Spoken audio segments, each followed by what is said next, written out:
Hi, welcome back to my channel and another video today. I'm going to be reviewing the original Omen from 1976. And I thought this would be a great time to go back and revisit this classic so many years later because of course we're getting this new prequel film, The First Omen, which is coming out next week.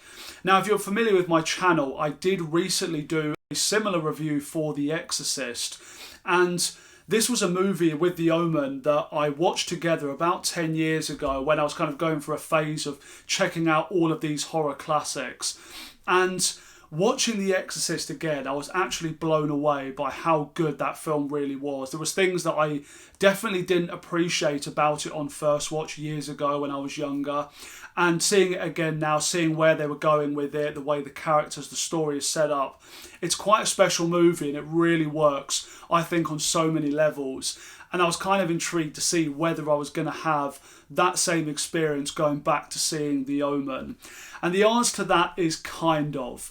It's about on par where I remember it being, and I definitely still like the film. I do think it has a lot of good things about it, but I don't think it's anywhere near as good as The Exorcist. You know, you can definitely tell that it was riding on the success of The Exorcist, you know, going back to doing a story about a demonic child and kind of playing out a story with a different family. But I do think it is the inferior of the two. But as I say, there's still a lot of good things that I really do like about this movie. So let's get into my thoughts on that. So getting into a bit about the story here, for those who are unfamiliar with the story of The Omen, the film is about this family who grow up with this adopted child unbeknownst to the mother. And when the child gets to about 5 years old, a number of strange and sinister events begin to occur in these people's lives. And then they start to get messages, like from the church, that something might be wrong with the boy and that he might be in some way possessed. And that is what is leading to all of these horrific different things happening around them. One thing I think The Omen really gets right is just setting up that extremely unsettling atmosphere and that kind of constant looming sense of dread that you get throughout the story. And I think the reason why some of these horror movies from the 70s work so well is because, you know, they don't have the intensity that maybe some more modern horror movies tend to have, where you're constantly on the edge of your seat. But what a lot of the really good ones from this era did was set up that atmosphere so that you felt tense and felt uncomfortable, even though there wasn't loads of flashing, quick-cutting, horrific stuff just being thrown at you on the screen. And I do like the way it sets up that atmosphere here, where even when there's not actually that much happening in the story and you're slowly watching these events unfold and the situation gets stranger and stranger, you do feel slightly uncomfortable watching it, knowing that it's going down a very dark path. So in terms of the atmosphere and the feel of the movie, I think it works extremely well, and you can definitely tell that the director here, Richard Donner, really knew how to direct a story in a film like this, because I do think on those levels it really works. Some of the more shocking scenes here and a lot of the iconic deaths do still work really well. I think particularly the first one where the babysitter jumps to her death with the noose around her neck. It's still a pretty shocking scene. I think just because the way the movie sets up this story, it feels quite light, where you kind of get this picture painted of this very happy family living together. Everything's going really well for them. It's got this quite happy, lively music playing along with it. And then one day, whilst they're at this playground, there's suddenly an odd moment where they look up and see this the woman who's the babysitter standing from the top of this giant building, screaming, "It's all for you, Damien," before she jumps to her death. And I think just the way it hits you almost out of nowhere, it does still come as quite a shock. And even though I did remember this scene, I think it's pretty effective and it still works really, really well, and kind of sets you up for the kind of mood of the rest of this film is going to be like. And I think a lot of the other scenes like that, these death scenes, are still really effective, and you can definitely see where movies like Final Destination got a lot of their ideas from, you know, where there's this kind of force and this presence predetermining the death of these people who have been chosen or been touched by death or whatnot, and then this slow series of events is slowly going to lead to their death, which in one way could appear like a coincidence, but is actually some kind of evil presence pushing it along and moving things into place so that these people will die. And you see this play out in the story here. I do think, though, one of them is a little bit more ridiculous, even though it's quite iconic. You know, the scene with the priest after the storm comes down on him, and he's screaming as the church spire or whatever it is coming down on him, and he's sort of reaching out towards it. That to me is a little bit more ridiculous now, even though it is quite a striking image where you see him with the spike going through him as he's standing there. It still looks pretty crazy, but I just think it feels a little bit staged. You know, if it was a bit more natural, a person seeing something falling from a church on top of them would just instinctively jump out of the way, where he just kind of looks there like he's accepting his fate.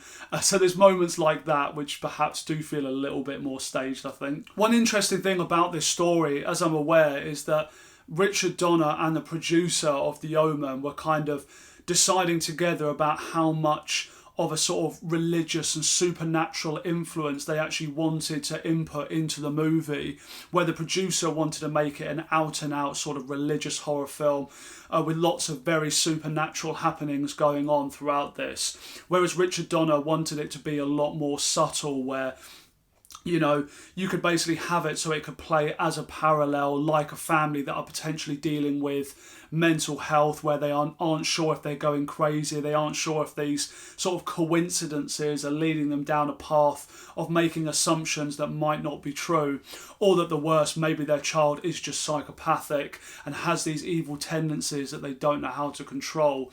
And I love the direction that Richard Donner decided to pull towards that, because again, as he says, from that piece I was reading about, when you do have those parallels and those kind of metaphors that can be drawn for the movie, it makes it for a lot more of an interesting experience. And I think different people will get different messages from the film, and I think that's much better. Whereas I think when movies tend to go the very sort of supernatural route, it can end up coming off a lot more ridiculous, I think, when it, or maybe even a little bit hokey, especially when you have supernatural monsters and ghosts sort of in your face flying about, all that kind of stuff, or over the top, your body contorting and screaming words of the devil, all this kind of stuff. I just end up finding a lot of that stuff a little bit ridiculous, whereas here I really like the kind of subtlety in the way that these themes are played with, and I think the more intense sequences definitely work better as a result of that. Something that was really interesting to me as well is I actually think a lot more of the unsettling moments of this movie are the more subtle ways in which the tension is built up, rather than the actual full-on scary moments themselves. Like, for example, when you have Gregory Peck's character, when he starts to realise something's really off with his wife, when she's acting strange around Damien, and he ends up going to visit her doctor to kind of get a bit of information about what's been going on with her, because she's acting so sort of closed off and anxious about the whole thing. And he tells Gregory Peck's character that she's been having this fantasies that the child is like an alien or is in some way just inherently evil. I find there's something to be quite unsettling about that, because you only get actually very few scenes with Damien, but a lot of the kind of tension around these scenes with him is built up about the reactions from the mother, in particular, where you see kind of how unsettled and how scared she starts to become by just being around this child. And so there's little moments like that where it's just lines of dialogue that do kind of set this kind of quite eerie atmosphere, and I think those are the moments that stick with you a lot more than the actual sort of in-your-face scary moments that the film gives you, especially towards the second half of this. One of the things I'm a little bit more torn on and have more mixed feelings about is the casting of Gregory Peck as this lead character, Robert.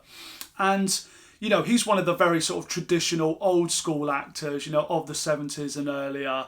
And he's very likeable. He plays the very sort of standard gentleman, kind of mild-mannered, but also does command quite a bit of presence. A lot of those type of characters. And he does work for that, you know, he's a good actor and he is likeable. Just for me personally, in a movie, in a story like this, I want to follow somebody who just is a bit more unique, maybe intrigues me a little bit more. And I just felt at times like some of his reactions are a bit nonchalant for the kind of the whole situation going on around him. And I'm not that interested in his character. And again, I don't think it's on an acting front. I don't want to criticise him and the acting. I just wonder whether he was the right casting to play the lead character in a movie like The Omen. I'm not sure he is. I could think of better people I would rather have followed than him for this movie. The main thing though that really brings back my experience of The Omen a little bit is some of the more meandering sequences, especially during the middle of the story. And I think the opening is really strong. I really get involved in everything that's going on. And I do think it has quite an exciting, quite a scary climax. But there is a middle section that really slows down in the pacing. And I don't feel like it does enough with the story during that time to make the patience worth it. And I think especially when, you know, like the scenes when he ends up kind of tracing back the roots to this priest who birthed the baby that is Damien. When he ends up flying back to Rome and kind of spending some time there in these ruins and working out what the origins of this, you know, this demonic force might be.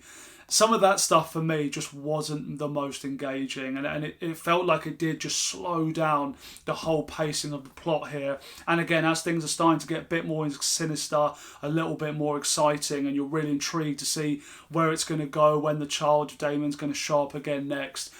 And then it kind of gets into all this kind of religious lore around the devil and the number 666 and, you know, the historical roots behind why this could have happened. And that stuff is just really not that interesting to me. So I just think it didn't find the most interesting way in the middle to kind of connect all these pieces together, where, you know, it's interesting that he meets this other character where, you know, who's kind of now involved in this. He's had those photographs taken and you can tell he's in some way one of the people on the list that is going to be eventually killed, and they're kind of working together to stop this curse or whatever it is that's going on.